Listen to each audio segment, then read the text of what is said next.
지금부터 2023년 7월 정기 투표를 시작하겠습니다. 스님께 이르겠습니다. 합자. 네. 예, 나의 평화가 여러분들과 함께 앉읍시다.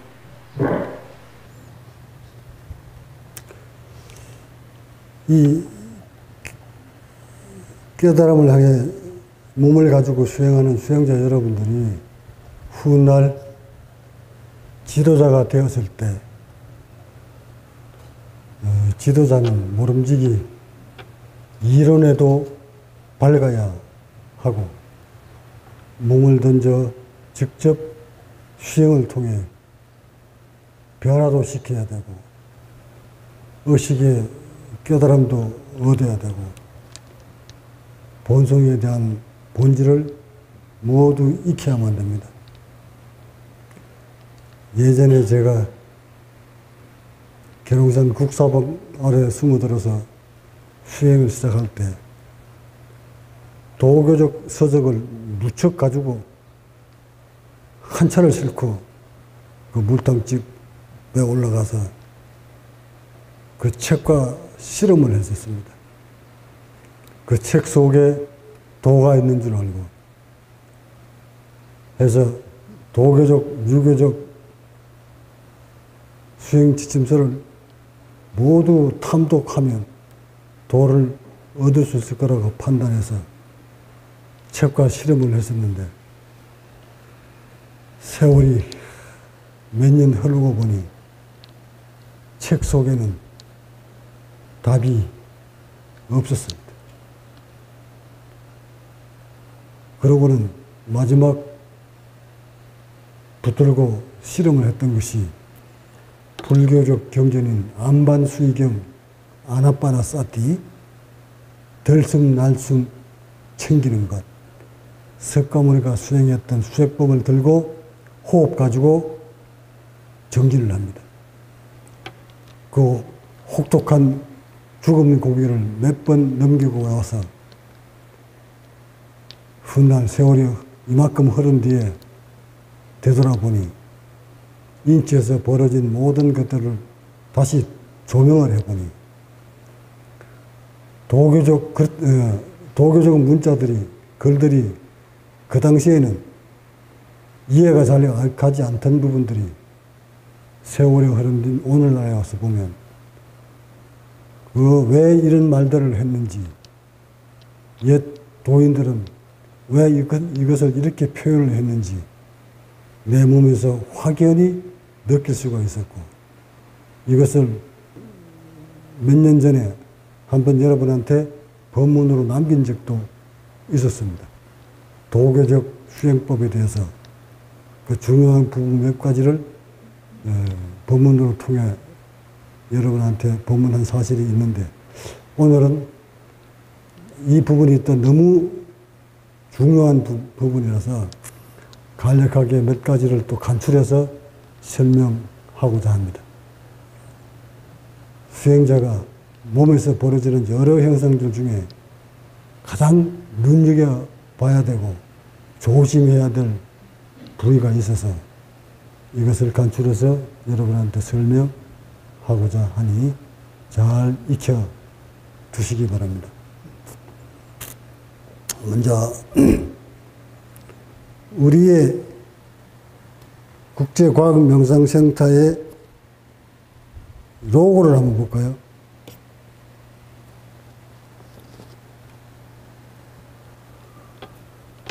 이 로고는 나름대로 제가 뜻을 여기다 담았습니다.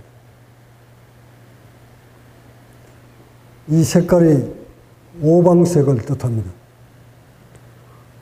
음양오행에 기초한 그림이고 색입니다. 음양오행이란 또한 글이 만들어진 이후에 도교적에서 많이 만들어진 사용해온 것들이고, 음양오행을 가지고 인간사 모든 것들을 표현할 수가 있으며, 음양오행을 가지고 또는 명리도 보고 사주팔자도 보는 것이 또한 뿐만 아니라 한의학계에서는 음양오행론을 가지고 인체를 치료하기도 합니다. 저 역시 이 음양오행에 기초를 해서 우리의 로고를 이렇게 제가 만들었는데 이것을 간단하게 한번 짚어드릴 테니까 여러분이 참고하시기 바랍니다. 이 5가지 색깔 가지고 우주, 이 자연현상 모두를 표현할 수 있습니다. 자, 봅시다.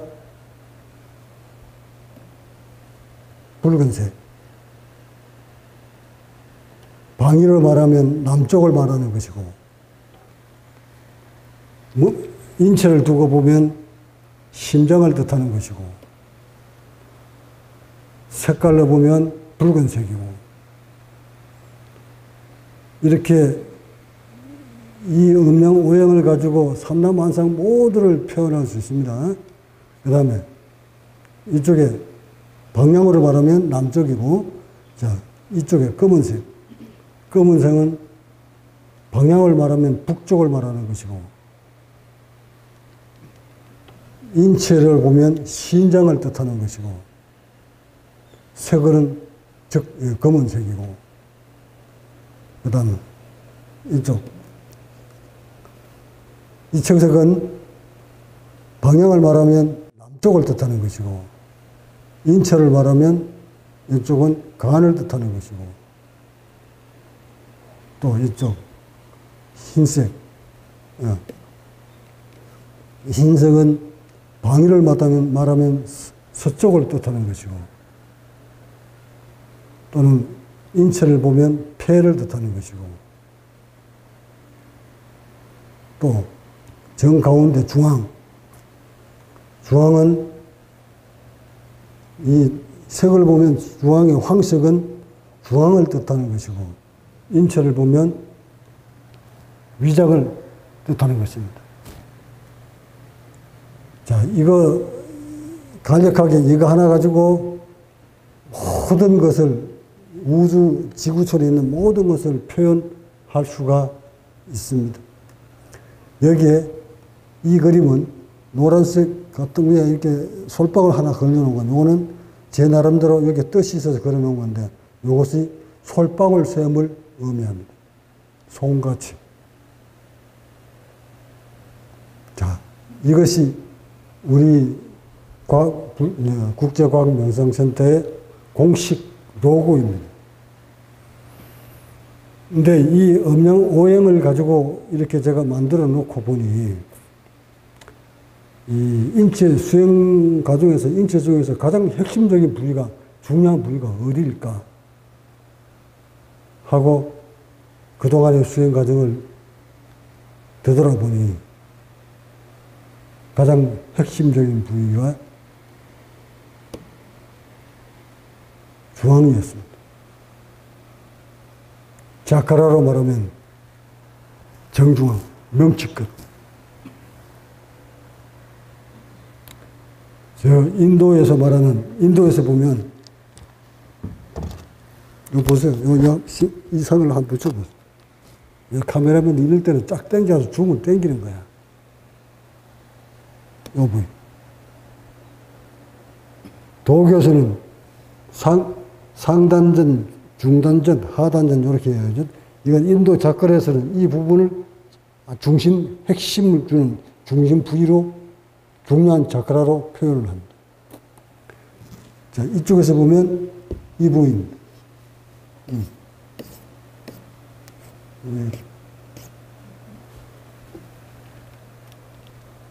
자, 이 부위를 제가 오늘 설명드리려고 이 그림을 보여주는 겁니다. 인체에서 말하는 이 중심 부위는 어디를 뜻하는 것일까? 바로 명치, 이 부위를 가르치는 겁니다.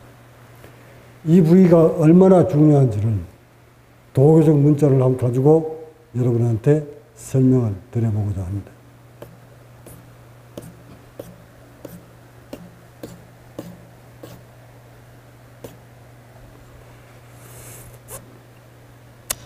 도교적 서적을 보면 황정을 지켜라 하는 도교적 수행 문기가 있습니다. 황정을 지켜라. 수행에 있어서 환골탈태를 하려면 가장 조심해야 되고 지켜야 될 부위가 황정이다. 그래서 황정을 지키라고 누누이 각 도교 서적마다 주의를 해주지 않는 곳이 없습니다. 그 정도로 이 황정이라는 곳이 굉장히 옛 도인들은, 수행자들은 중히 여겼습니다. 그 황정을, 이 글을 보면 황정을 지키라는 뜻이 무슨 뜻일까? 이거는 음양오행론을 완전히 다 깨뚫지 않으면 이 글만 하나 가지고 무엇을 뜻하는지를 알아들을 수가 없습니다.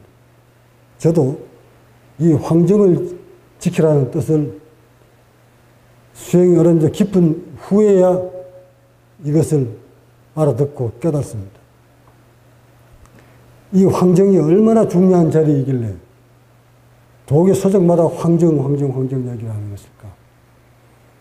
자, 이제 그 황정의 수수께끼를 풀어봅니다.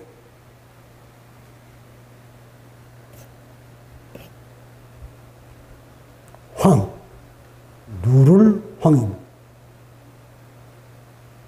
누를 황은 인체에서 봤을 때 어디를 뜻하는 것일까? 아까 조금 전에 우리 로고에서 보듯이 노란색이 있는 곳이 어디입니까? 내가 아까 이 부위가 어디라고 그랬죠? 인체로 말하면 방향을 말해 상중하 동서남북으로 방향을 말할 때는 이쪽 부위가 주황 부위를 얘기합니다. 인체에서는 바로 위장이 있는 부위. 자, 오행으로 말하면 오행으로 먼저 설명 좀 합시다. 더 다시 한번. 여기 목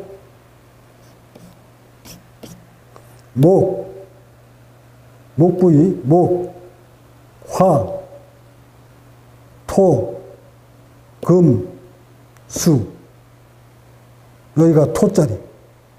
토자리면서 색깔로는 황색. 그럼 인체로서는 중앙. 아까 여기서 황정이라고 했으니까 누를 황자 있는 장소가 어디죠? 중앙 부위. 인체로서는 중앙 부위. 방향으로서는 중앙. 목화 토형으로 봤을 때는 토자리. 이 토자리를 지켜라. 누를 황자, 즉 정중앙을 지켜라. 이 뜻인데 그 중앙 여기가 뭐가 들어있길래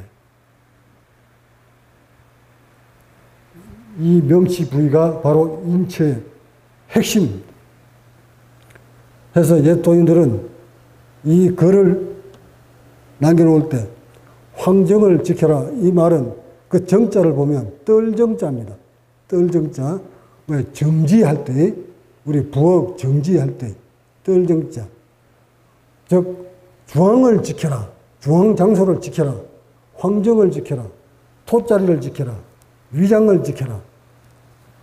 이 부위를 지켜줘야만이 지키지 못하면 인체가 허물어집니다. 아무리 단전을 열어도 이 황정을 지키지 못하면 인체는 수행은 실패합니다. 또한 도교 수행 지침에는 묘유수론을 하라 하는 대목도 나옵니다. 그 묘유수론 중에 요 앞 중앙에 있는 이 명치 부위가 유자입니다. 유자입니다. 명치 뒤끝이 묘고 꼬리뼈를 위로 올라가면 자축, 인묘, 진사오미, 진사오미 하고 쭉 넘어왔을 때 묘자리가 바로 여기입니다. 유자리가. 그래서 이 가슴을 지킬 때, 황정을 지킬 때 묘유수론을 하면서 이 가슴을 지킨다고 해서 묘유수론을 하라 이렇게 지침서에 나와 있습니다.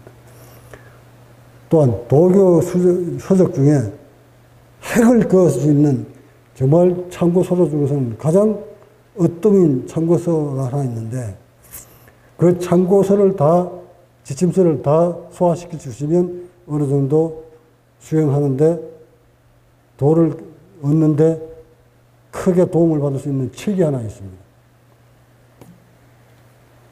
이 책입니다. 도교적 수련책 중에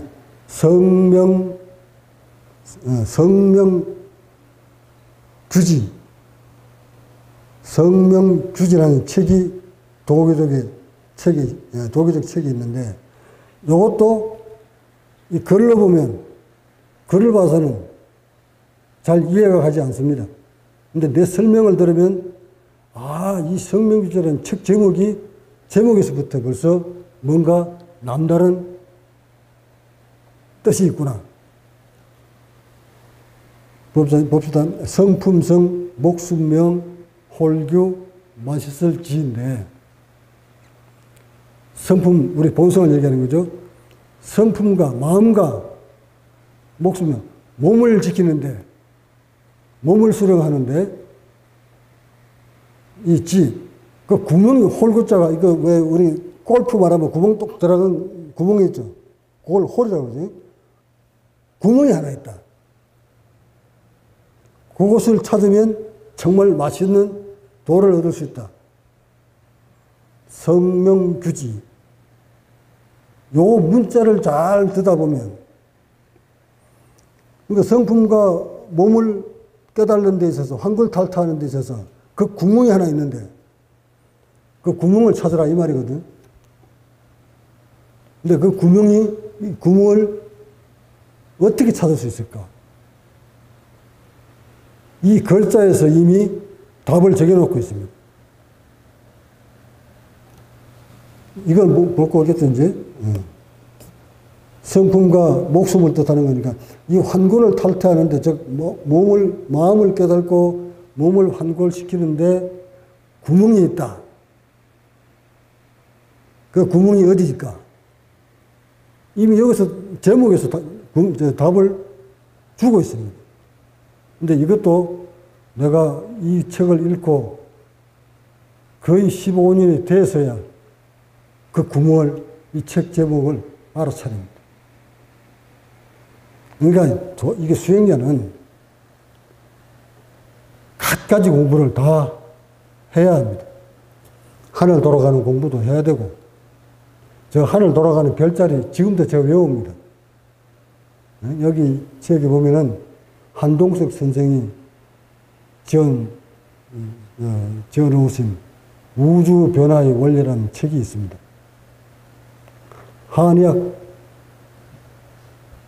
한의학자들이 마지막 들고 공부한다는, 그걸 공부해야만이 인체의 모든 핵을 알 수 있다 해서 그 우주 변화의 원리 책을 넣고 공부들을 해보지만 3분의 1도 다 해석 못하고 다 엎어버립니다. 책이 워낙 난이해서. 그 책을 저는 안드라를 수십 번 청해서 공부를 했던 기억이 있습니다. 그래서 그 별자리를 공부하느라고 가묘 가보셨지? 거기에 누워서 하늘 별자리를 바라보면서 별자리를 외웁니다. 각항저항 신미기 두여여 위실벽 그 28수를 막 달달달달 외우고 별자리를 찾아 헤맸습니다. 그러고는 하늘의 별자리를, 하늘을 가로로 세로로 따개가지고 그걸 주판 넣고 계산기 넣고 두드리고 그랬습니다. 이게 수행자는 모름지기 이론적 공부도 어느 정도 되어 있어야 이런 글자를 하나 책을 보면서도 그 길을 모두 찾아갑니다. 물론 글 속에 깨달음이 있는 건 아닙니다. 그러나 훗날 여러분이 수행자가 깨달음을 읽었을 때 후학들을 양성시키는 데 있어서는 이런 공부를 해둠으로써 크게 도움이 됩니다. 이거 보세요. 제가 수행시절에 배웠던 것들이 지금 다 써먹잖아요. 몸을 어느 정도 알고 나니까 이런 글들이 왜 이렇게 글을 남겨놨는지를 흔히 들어오게 되고, 음양오행을 왜 저렇게 만들었는지도 알게 되고, 인체를 핵을 알고 나면 이런 책들이 다 눈에 들어옵니다. 능음경에 나와 있는 그 도태도도 몸을 다 뚫고 나니까 그 도태도를 그냥 그대로 이해가 되어버립니다. 그 스님들이, 불교 수행자들이 그렇게 난해하는 그 능음경, 그 위경이라고 하는 그거 저는 한눈에 다 알아버렸습니다. 이처럼 몸을 통해서 깨달음을 어느 정도 알고 나면 모든 경전이 이 속에, 내 몸속에, 마음속에 다 들어있습니다. 하여 경전처럼 되어야지 경전을 이해해서는 절대 학문으로밖에 남을 수가 없습니다. 그러나 몸과 마음을 다 알고 나면 84,000 대장경들이 모든 경전이 이 몸과 마음에서 나옵니다. 그래서 경전을 보지 않고도 경전 내용의 글이 무엇을 의미하는지를 바로 답이 나갑니다. 해서 내가 여러분한테 저런 금강경에 있는 구절구절 가져와서 나한테 물으라, 내가 바로 답을 해줄게 하는 것도 그것을 이미 몸과 마음으로 다 터득을 해버렸기 때문에 저까지 글 하나 물어오는 거, 깨달음을 얻은 사람은, 맛을 본 사람은 2600년 전의 마음이나 몸이나 2600년이 흐른 오늘날의 몸과 마음이나 내용은 같습니다. 깨달음의 길도 같습니다. 그 길에 도달하면 모든 것을 도인들이 남겨놓은 글들도 다 소화를 시켜버립니다. 그래서 이 성명규지라는 책도 여러분 나중에 한번 사보십시오. 사서 보면 그 속에 그래도 도교적 서적 중에 가장 지침서로서는 상세하게 비교적 알아들을 수 있도록 논술 해놓은 것이 바로 이 성명규지입니다. 자, 여기서 성자와 명자는 이건 마음을 뜻하는 것이고 이건 몸을 뜻하는 거라고 했으니 그렇게 접해두고, 몸과 마음을 닦는데 그 구멍이 있다. 그 구멍을 찾아라 이 말인데, 바로 여기서 홀, 그 골병 들어가는 그 홀, 그 구멍이 어딜까? 글자를 보세요. 흑토자를 두 개 엎어놓은 거예요. 그럼 아까 내가 흑토가 어느 쪽이라고 했어요? 그럼 여기서 말하는 그 구멍이 어디라는 얘기입니까?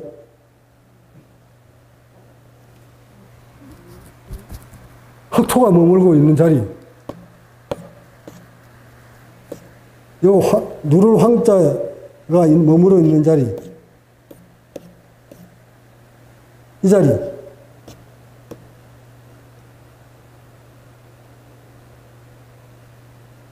바로 명칩 요 자리. 요 자리가 모든 수행에 있어서 여기가 구멍입니다. 이것을 열지 못하면, 이것을 열어서 이 가슴을 심계를 해서 저 확장시켜서 아래쪽으로 쳐져 있는 갈비뼈가 위쪽으로 딱 올라오게 만들려고 하면 결국 이 자리를 끊임없이 관하면서 여기를 확장시켜줘야 합니다. 이것을 확장시켜서 아래쪽으로 쳐져 있는 갈비뼈가 위쪽으로 딱 올라 붙었을 때, 그때 비로소 부처님 몸에서 나타나는 30 이상이 그때 형체가 지금 자리를 잡습니다. 이렇게 황정을 지키지 아니하고 이 구멍을 살려내지 못하면 천하 없어도 한글탈퇴는 이룰 수가 없고, 이 구멍을 열지 못하면, 몸을 그렇게 만들지 못하면 인체는 말할 것도 없고 마음도, 의식도, 마음이 어떻게 만들어지는지도, 몸과 마음이 어떻게 같이 맞물려 가는지도 깨달지 못합니다.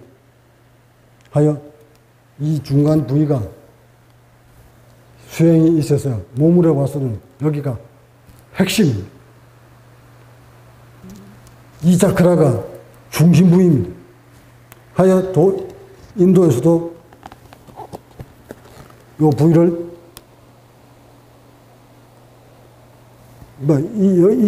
이 자크라보다 여기에 이 목 밑에 있는 12중류의 자크라는 이 자크라가 열면 따라옵니다. 여기를 살려내면 요 부위에 있는 호흡 근육도 얘가 열리면 따라옵니다.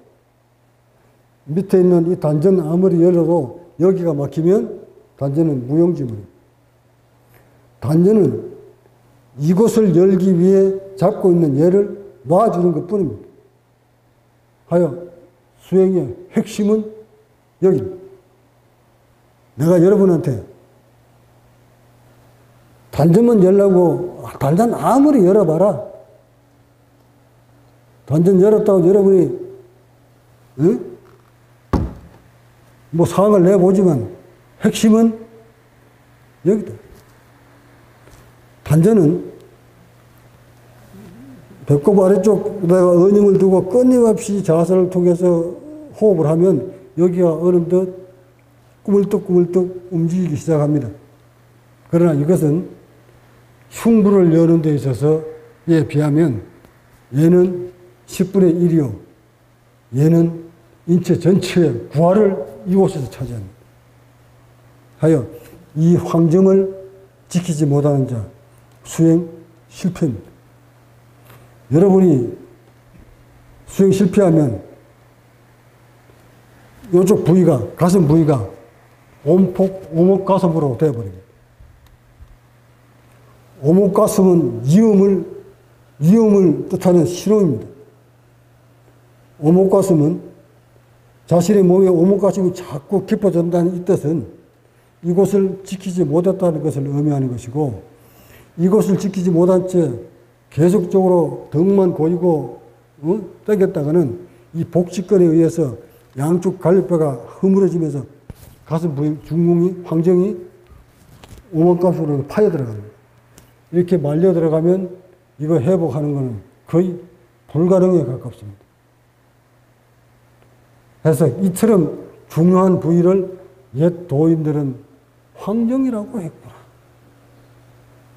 성명규제의 그 규자가 바로 이곳을 뜻하는 것이었구나. 이곳을 열려면 먼저 등을 고이고 이안을 하면서 모든 의식을 다 내려놨을 때, 의식을 다 내려놓고 이안을 했을 때 가슴이 이안되는 것을 본인이 직접 체득을 합니다. 이때 내려놓는 그 의식은 무엇을 내려놨는데 이것이 움직이는지는 본인이 직접 체험을 해야만 합니다. 자신이 가지고 있는 모든 그 아르마리, 아상, 인상, 중생상, 수자상, 이게 모든 탐진치를 다 버렸을 때 가슴에서, 흉부에서 응답을 합니다. 이것을 붙들고 끊임없이 이안을 하면서 어느 정도 이안이 되었다 싶을 때 중궁, 항정을 지키면서 자세를 하시면 여기에서 응답이 옵니다. 이때 비로소 이 몸과 단전과 이 목부의 12중루와 옥침과 백회와 몸 전체가 어떻게 신경이 회로가 연결되는지를 그때 가서야 알게 됩니다. 그렇게 해서 몸tum이 흉부가 커지고 단전이 살아나고 옥침이 열리면 인체에서 호르몬 변화가 왕성하게 일어납니다. 그 호르몬 변화가 일어나면 그때서 송가체에서 멜라토닌 호르몬이 졸졸 양이 많아집니다. 우리 로고에서 말하는 요 송가체가 그림이 바로 그 송가체를 의미합니다. 단전을 열고 등줄기 등을 고이고 이안한 다음 황정을 지켜서 옥침을 열면 옥침하고 연결되어 있는 내화수체의 기능이 살아나고 내화수체의 기능이 살아나면 성장 호르몬이 양이 점점 많아지게 되고 뿐만 아니라 솔방울 소염에서 호르몬 분비 기능이 살아나서 끊임없이 멜라토닌이라는 호르몬이 줄줄줄 나오면 인체는 늘 이완된 채 잠이 쏟아집니다. 어린아이가 잠이 많듯 이 옥침이 열리면 그 수행자도 한동안 잠에 그냥 취해버립니다. 이 잠이 취한다 이 말은 인간이 잠을 자게 만드는 원인이 이 솔방울 섬에서 나오는 호르몬 때문에 그렇습니다. 그 호르몬이 낮과 밤에 따라서 그 사람이 어떻게 잠자는 습관이 언제쯤 자는지에 따라 섭을 들여놓으면 그 시간이 되면 송아지에서 호르몬이 분비가 됩니다. 그 호르몬이 분비가 되어야 인체가 포근하게 릴렉스하게 돼 있고 몸이 잠을 자면서 의식을 다 놔줘야 몸이 릴렉스 되면서 혈액순환이 대사작용이 원활하게 되고 이때 뇌하수체에서 성장 호르몬이 분비가 됩니다. 성장 호르몬은 어린아이 때만 나오는 것이 아닙니다. 어린아이 때 물론 그 호르몬이 많이 나와줘야 아이들이 끝없이 세포를 정직시키고 성장해가기 때문에 그래서 성장 호르몬이라고 합니다. 그러나 그 성장 호르몬은 성장이 멈췄다고 해서 호르몬이 안 나오는 것이 아닙니다. 성장 호르몬은 죽을 때까지 나옵니다. 도를 얻으면 이렇게 환경을 잘 지켜서 가슴을 열고 옥침이 열리고 뇌하수체가 기능이 살아나면 인체에서 성장 호르몬의 분비 양이 달라집니다. 성장 호르몬이 많이 분배가 되어줘야 인체가 늙지 않고 오래 머물 수 있으며 병이 서서히 병으로부터 해방합니다. 환골 탈퇴를 하려면 뇌하수체의 기능을 활성화시켜서 성장 호르몬이 줄줄줄줄줄 어린아이처럼 나와야 합니다. 이것을 두고 독일에서는 환골 탈퇴했다 합니다. 이렇게 성장 호르몬이 나오게 만들려면 가장 성장 호르몬이 분비를 하는 뇌하수체를 기능을 상실시키는 원인을 해방시켜줘야 되는데 그 원인이 바로 옥침을 통해서 우리 여기 경추죠. 경추가 뇌하수체를 압박하는 바람에 그 호르몬 분비가 점점 줄어든 겁니다. 사람에 따라서 뇌하수체에서 나오는 호르몬 분비량이 각양각색입니다. 똑같은 한날 한시에 태어났다 손 치더라도 그 사람이 무엇을 먹고 어떻게 살아왔냐에 따라서 생활 방식에 따라서 뇌하수체 호르몬 분비 양이 각양각색으로 달라집니다. 똑같은 한날 한시에 태어났다 해도 호르몬 분비 양은 A는 한 사람은 10이라는 숫자 호르몬이 나왔다면 또 한 사람은 8이 나올 수도 있고 5가 나올 수도 있고 2가 나올 수도 있습니다. 이처럼 우리 인체는 어떻게 생활하느냐에 따라서 성장 호르몬의 분비 양이 각양각색으로 달라집니다. 저는 이미 여러분의 몸을 보고 성장 호르몬이 어디에 머물러 있구나 하는 것을 감 다 잡습니다. 몸을 꿰뚫어 알면 어떤 몸일 때 호르몬은 어떻게 성장 호르몬이 어떻게 메말라 간다는 것을 이미 압니다. 하여 성장 호르몬을 메말리게 만드는 주된 이유가 자세가 꾸부정했을 때 이 뇌하수체를 기능을 상실시키는 주된 요인이 자세가 꾸부정했을 때 덕이 튀어나와서 꾸부정하든 허리가 앞으로 구부리든 기립근을 빡 펴지지 못하고 구부러져 있는 상태가 정도가 심하면 심할수록 뇌하수체에 압력을 가합니다. 압박을 가하면 뇌화수체는 그 기능이 서서히 함몰되기 시작합니다. 그 호르몬이 수가 양이 줄어드는 만큼 인체는 걷잡을 수 없이 늙어갑니다. 그렇게 해서 점점 그 호르몬 양이 줄어드는 만큼 생명은 단축시키는 겁니다. 반대로 수행을 통해서 압박받고 있는 뇌화수체의 기능을, 옥침을 놔주면 그 호르몬 기능이 살아납니다. 살아나서 어린애들처럼 호르몬이 점점 양이 날이 갈수록 증폭됩니다. 그렇게 호르몬이 뇌화수체에서 성장 호르몬이 나오고 송가체에서 멜라토닌 호르몬이 줄줄줄 나오면 송가체 또한 처음에 태어날 때 이렇게 태어났던 우리 송가체가 지금은 여러분들은 콩알만해졌던 이 송가체들이 점점 더 송가체가 크기가 커가면서 호르몬 양이 회복됩니다. 이처럼 수행은 초과학적입니다.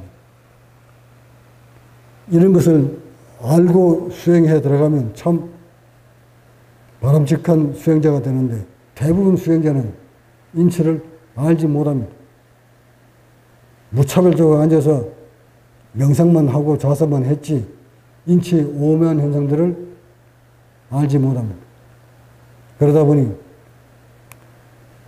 인체를 아는 사람이 없다 보니 용맹정진하는 수행자일수록 인체에 한번 탈이 오면 그것을 바로잡지 못해서 요절하는 수행자가 날이 갈수록 점점 많아지는 것입니다. 부디 여러분들은 나의 이 법문을 가벼이 여기지 마시고 이론이나마 이런 부분들을 잘 간직하셨다가 수행하는데 크게 도움이 될 거라고 확실하니까 보물처럼 간직하시기 바랍니다. 하여 오늘은 도교에서 말하는 황정에 대해서 설명을 들었습니다. 또한 우리의 노고를 잘 보시면 여기에 현재 인간들이 만들어 놓은 음양, 오행에 대한 이론이 여기에 다 들어있어요. 요 하나만 이 속에 다 들어있어요. 여기 또 솔방울 요거는 바티칸 성난, 가톨릭 바티칸에 가면 그 건물 앞에 지팡이 하나가 딱 꽂아 있는데 그 지팡이 제일 끝머리에 솔방울이 하나 올려져 있는 요게 솔방울입니다. 그 솔방울은 인간의 본성을 의미하는 겁니다. 하나님의 영입니다. 근데 아직 천주교에서는 그 솔방울이 무슨 의미를 가지고 있는지를 잘 해석을 못합니다. 하여 우리 불교에도 여기에서 부처님이 여기서 잉태됐다가 이쪽으로 빠져나가는 그림을 능경에 도태도록 그려놨습니다. 또한 여기에 제3의 눈이라고 해서 구슬처럼 박아놨습니다. 바로 이 부위가 정중앙의 부위가 솔방울 샘이 들어있는 부위입니다. 이 옥침이 나와주면 그 솔방울에서 기능이 살아나서 인체가 남다른 느낌을 갖게 되고 또한 황정을 잘 지켜서 몸을 어린아이로 만들면 호르몬 분비 양이 달라져서 세포가 날로 젊어지고 하는 것을 느낄 수가 있습니다. 이처럼 깨달으면 도는 과학으로 얼마든지 설명이 가능합니다. 하여 불교는 과학입니다. 도는 과학입니다. 과학이 없던 옛 몇천 년 전에 말씀 남겨놓은 것이라고 해서 과학과 관련이 없을 거라고 판단하지만 오늘날 과학시대에 제가 여기까지 와서 몸을 관찰해 보니 모두 과학이었어요. 과학을 빼놓고는 도가 형성되지 않습니다. 철저히 과학적인 수행으로 여러분의 세포를 완성시키고 병든 세포를 회복시키시기 바랍니다. 본문 마칩니다. 구독과 좋아요는 국제과학명상센터 운영에 큰 도움이 됩니다.